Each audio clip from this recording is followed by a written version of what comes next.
Yung sa...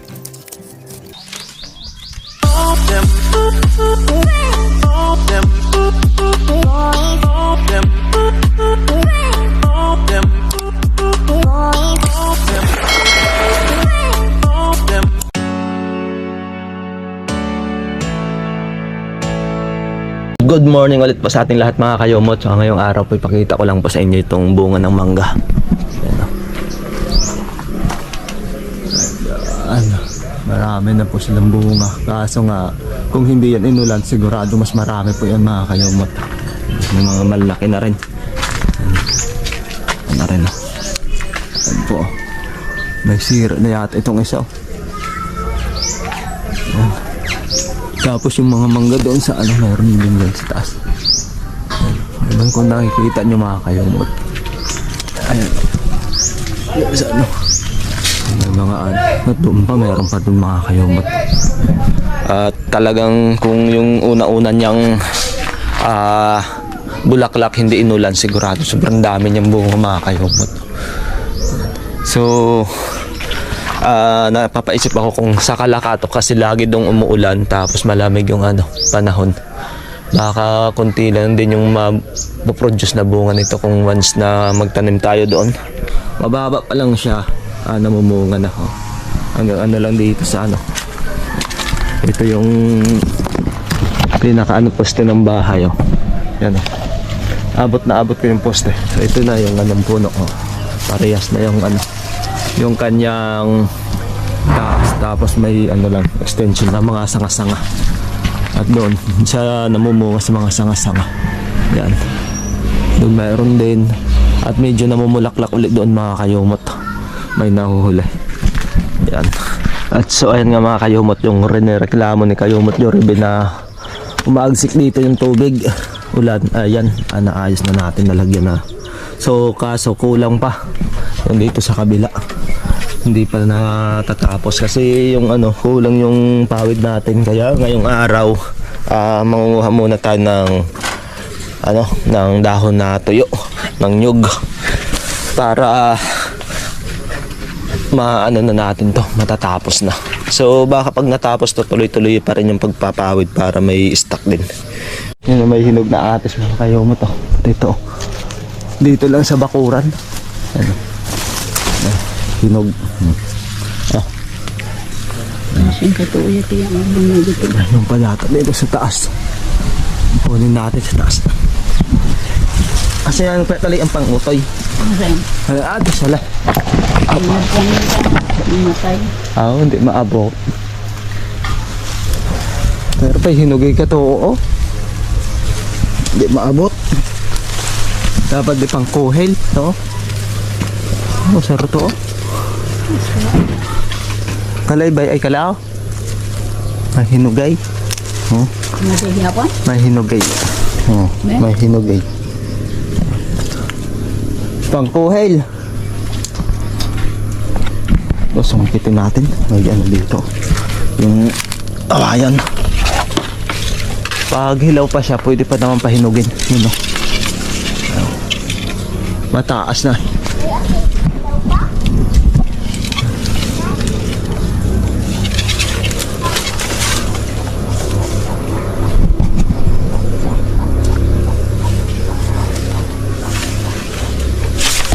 Ay, atis.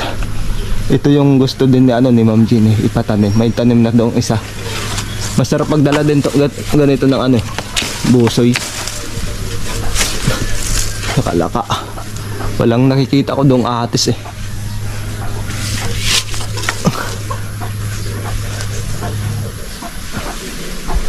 Hirap masungkit. Ano, kumain na ng ate si Ponce.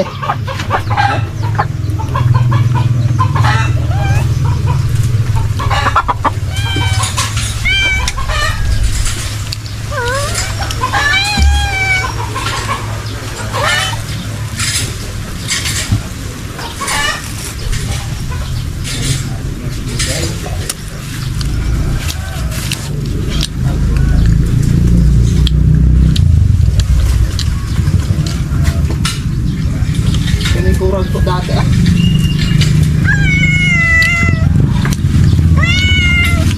Ayun oh.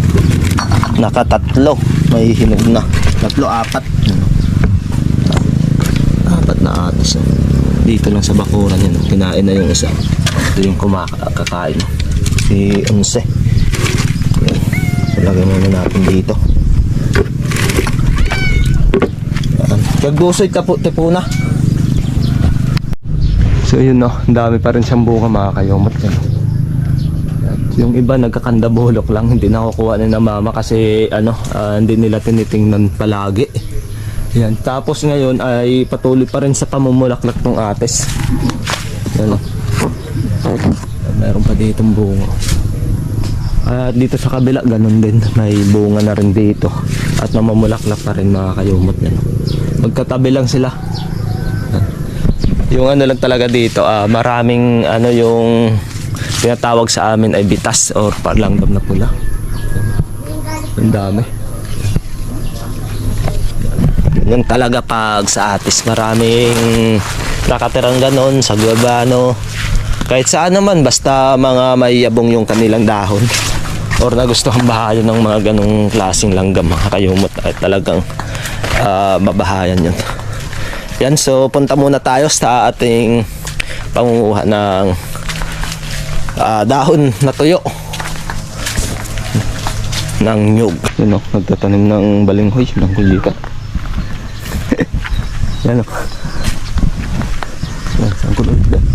Yung angkol ulit, ay buko yung giyubungan. Tusok. Ayaw kay anay. So yun no, daming bunga ng mangga. Indian mango mga kayomot. Sabot na abot ang kamay natin, nakatayo lang oh. Oh, ayan oh. Yan dito po sa amin to, lalong lalo pag nahinog to, talagang puno dito, walang kumakain. Ayan oh, ang dami. Mababa lang. Yan. Yan, ang daming bunga. Hindi kasi ito basilan sa ulan mga kayomot, kahit namumulaklak siya at inulan, talagang makapit yung kanilang bulaklak at nabubuo yung bunga. Dito lang oh. Ang baba. Oh. Ito yung damong maliit oh. Oh. Ang baba. And so dito lagi kaming kumukuha ng mangga mga kayomot pag nanggaling kami sa dagat. Alright, so andito na tayo mga kayomot. So konti lang yung makukuha natin dito. Mga maliliit lang yung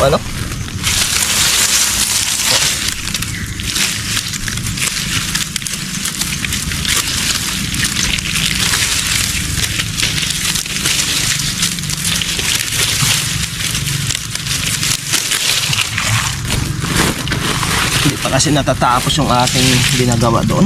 Kailangan manguha ulit tayo ng ganito para gawing pawid.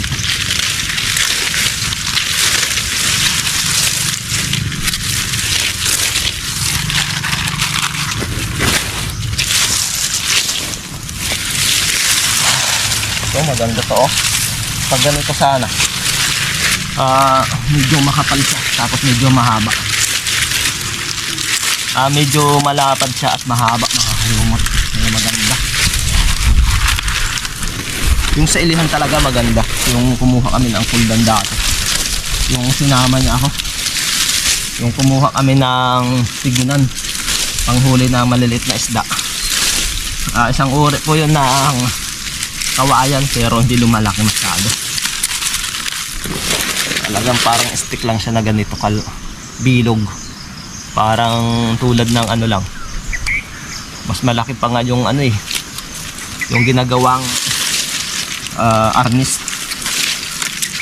Mas maliit pa doon, sobrang liit yun mga kayumot.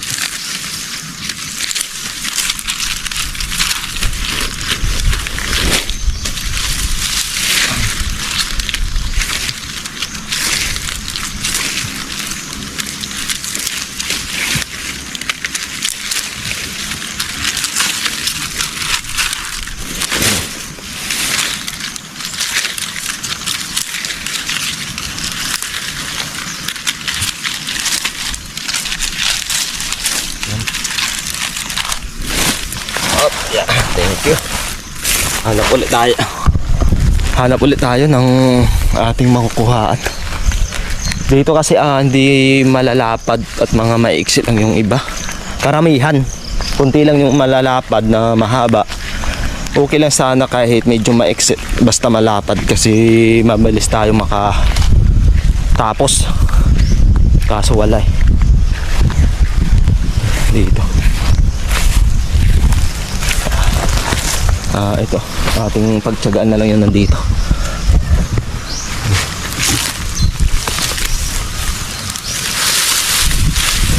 Okay.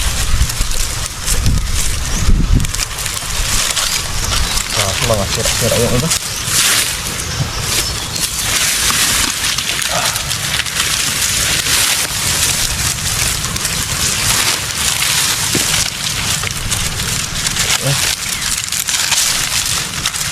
So, hindi siya malalapad tapos may iksi. Pero okay na yan. Kaysa sa wala.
Wala na.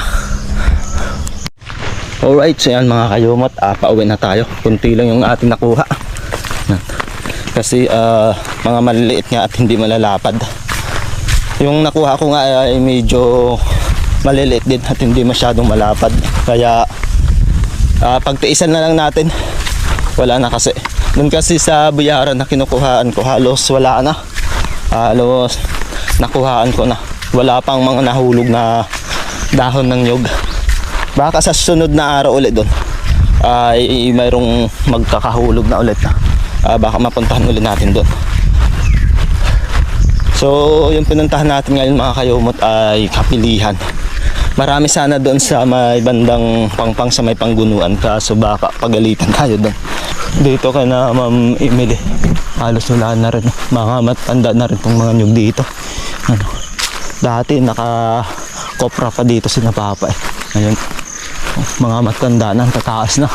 Halos makita mo, halos paubos na yung kanyang dahon or yung ng nyug. Pak. Right, so ayan, pauwi na tayo. At mainit na mga kakayumot. So matang pawid. Kayaan talaga pag buko basa oh.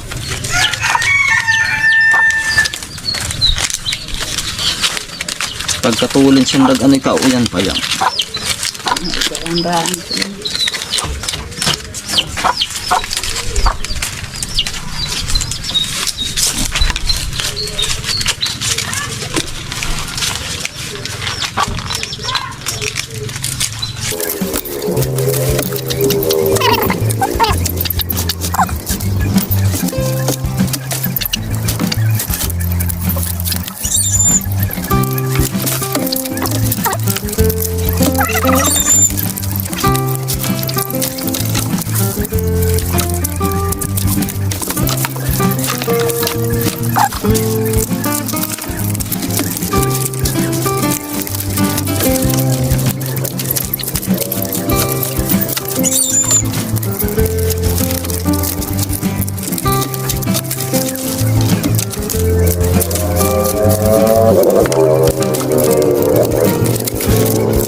mga maintik pa. Na to, pang ano yan. Pang sobray ka to, oh. Hindi ka ito mailutap. Ayan. Asa hindi. Ay, sobray. Hindi ako turan. Okay, pero kung sayang kina.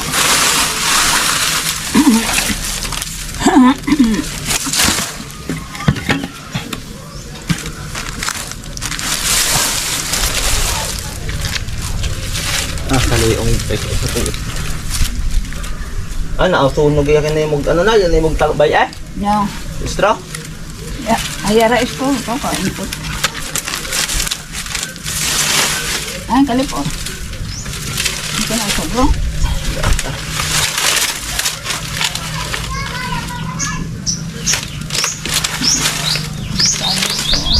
Ha?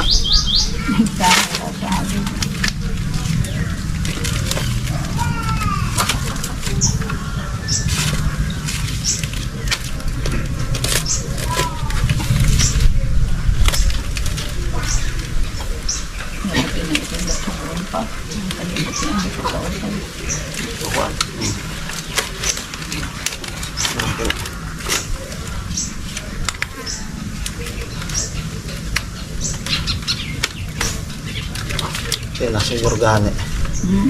Pinasuyor. Wala ko na nasa. Kaya sa akin. Lapit mo. Harad. Diba?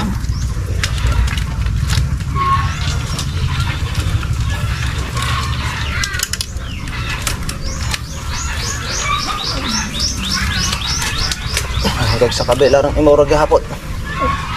Bert ano ba? Nang dagat. Ano pa?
Ay, isa tigapon ni Kusa.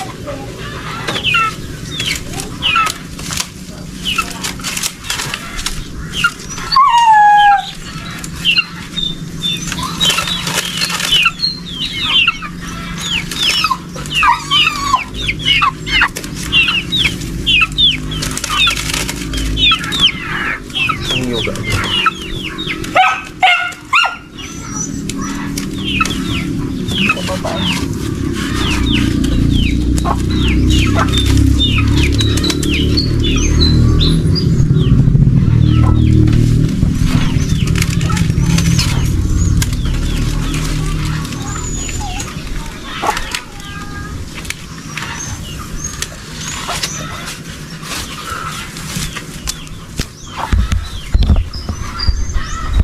Yun no, tapos na tayo mga kayomot oh.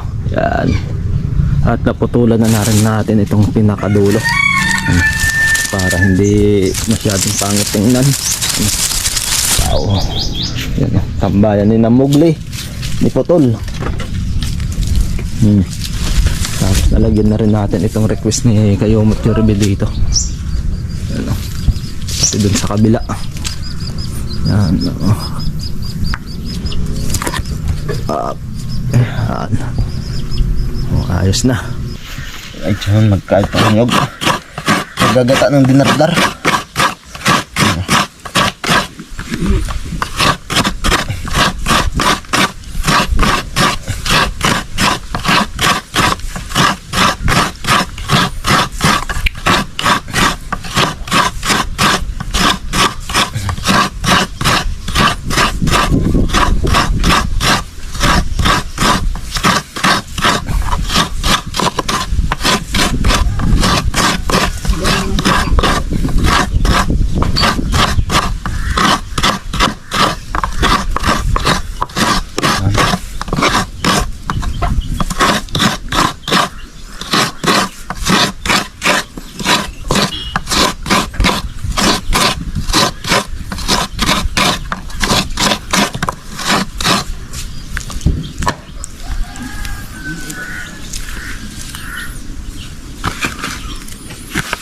Ati mo pinakisot-isot kung pinaso. Isot-isot lang. Oy.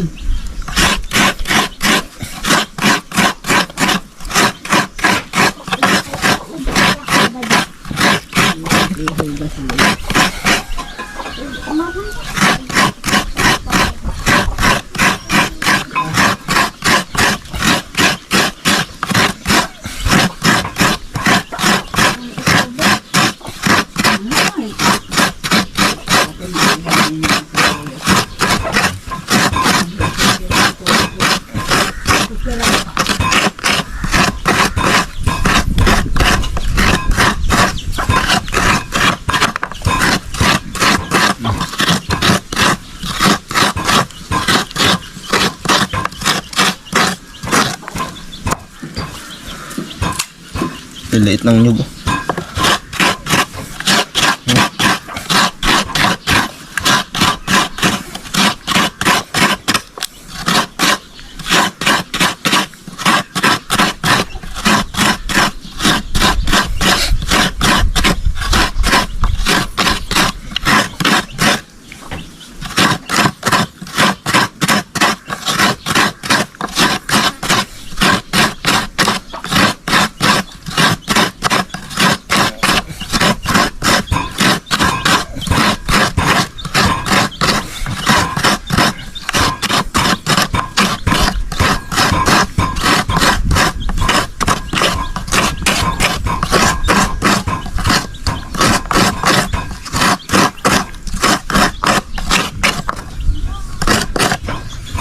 Alright, so ayun na po mga kayumot at linalaga na po yung dinardar. Ano. Ang ginagawa muna dyan ay linalaga muna sa pinaka-clean na tubig bago lagyan ulit ng gata pag naluto na mga kayumot para mas malapot at malambot yung ating dinardar or lalit.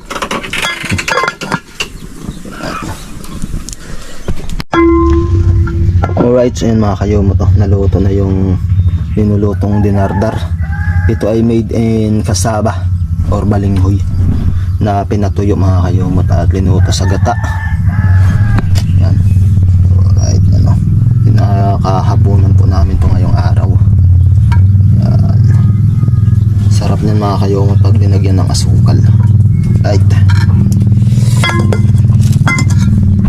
Okay mga kayumot, ayan na yung luto natin na dinardar.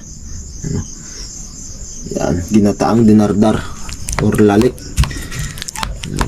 Ito ay yung pinag-slice na kamuting kahoy mga kayumot at pinatuyo. At yung pagkatuyo, saka namin sinaing. Yan, ito yung kinalabasan. So masarap siya lagyan ng asukal kasi may gata siya tapos linuto. So kaya ginagawa po na slice at pinapatuyo yung balinghoy mga kayumot para tumagal yung kanyang buhay or kanyang matagal namin mapakinabangan. At once na natuyo na kasi yung lalit o dinardar mga kayumot, pwedeng gawin nating powder at yun ginagawang puto, suman, bibingka or kahit ano pa, palitaw. Ayan. Kaya napakaraking bagay po ito sa amin, lalong-lalo na po dito sa Romblon, dito sa Simara mga kayumot. Ito yung isa sa pangunahing pagkain nung nakaraan o nung panahon pa na elementary pa ako mga kayumot, kasi talaga mahirap yung pera dito hanapin, mahirap labas or trade doon sa ibang lugar, mahirap kasi dati nga yung ginagamit na sasakyang pandagat dito pambot lang mga kayumot. So once a week at lalong-lalo na hindi sila makakapagbiyahe pag may bagyo. Ayan, kaya minsan ito na talaga yung pagkain namin, tapos yung mais na ginigiling, yun, ginigiling namin ng mano-mano yun, at yun ang ginagawang bigas. Yan, at kasi pahirap talaga yung transpo dito na makaano ng mga bigas. Yan, hirap, at lalong-lalo na po mga kayumot, hirap makabili kasi nga wala ngang pera yung mga tao na gustong tumira dito na sa ibang lugar mga kayumot. Nung panahon pa na yun, hirap ulam kayo ng karne. Kung wala kang alagang manok, baboy. Kung may alaga ka mang manok, minsan binibenta yan sa kabinway para may pambigas. Yan. At yung pagkatay ng baboy dito, at na kailangan katayin, ay bibenta na lang kasi nga mahirap yung pera dito mga kayumat. Buti nga ngayon at mayroon na nga mga tracking, mayroong Star Horse na dumadaong dito, medyo may nagpupultrihan na po dito sa amin. Kaya minsan kung walang ulam, kung may pera ka, yun, bili ka na lang ng 35 days, yun, makakaulam ka na. Tapos kung mayroon naman kayong yung native na manok, hindi na binibinta, inuulam na lang. At sa ngayon ay may mga transpo na marami ng bigas na nakakapunta dito. Kaya karamihan din dito sa amin, nawala na yung tradisyon na maglalip, magbukbok or magtanim ng mga mais at balinghon. Yan, ganito talaga yung buhay sa probinsya. Duyan, kain ng dinardar. Kain tayo mga kayumat. Sarap. Shout out sa mga kumakain po nito na sa probinsya nakatira. Lalong alam na, siguradong alam nyo na po to, yung dinardar. Yan. Iwan ko kung anong pangalan sa inyo ng ganitong pagkain.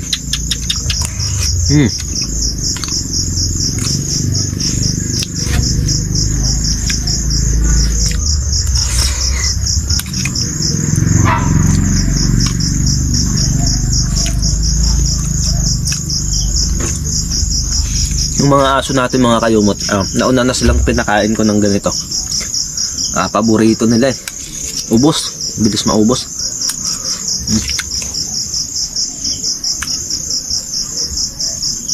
Ano? Mainit.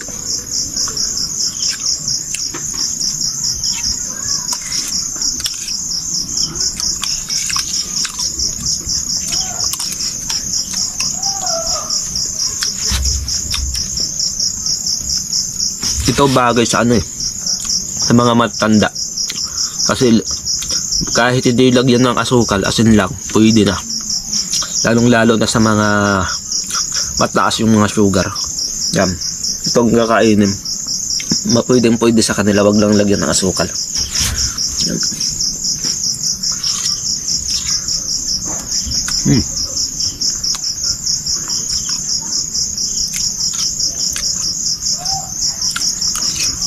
Yan. Sarap. Kain po. So, ang hapunan namin ngayon.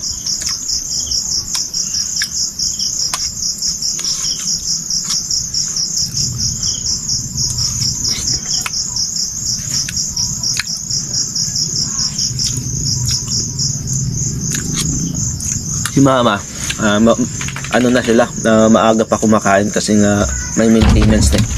Yan, andito naman si Mowgli. Yun, tapos na tayo kumain mga kayumot. Ubos Yan, at is lalagay na natin doon sa hugasan. Yan. Marami pa kaming doon mga kayumot na dinardar. Yan, lagay mo muna natin doon. At mamayang at kinabukasan po yan mga kayumot, sigurado masarap pa. Yan, marami pa yan. Wow, dami pa, hindi pa mga lahat sa kaldero. Masarap talaga yan, lalong lalo na luto sa kahoy.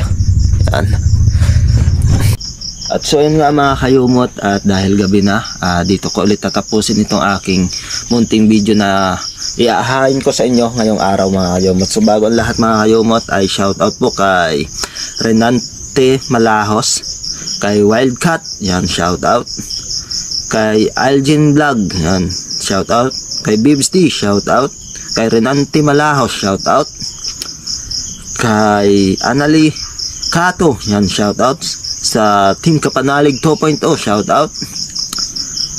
At kay Sir Homer Canite, yan, shout out po sa inyong lahat mga kayumot.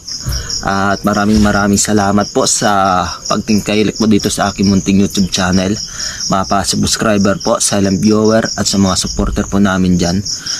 Maraming salamat po sa inyong walang sawang pagsusubaybay po at pagbibigay ng oras dito sa aking inaahin na video araw-araw. Yan, maraming salamat po sa inyong lahat mga kayumot. So hanggang dito na lang, lagi po tayo mag-iingat. God bless you all and bye bye.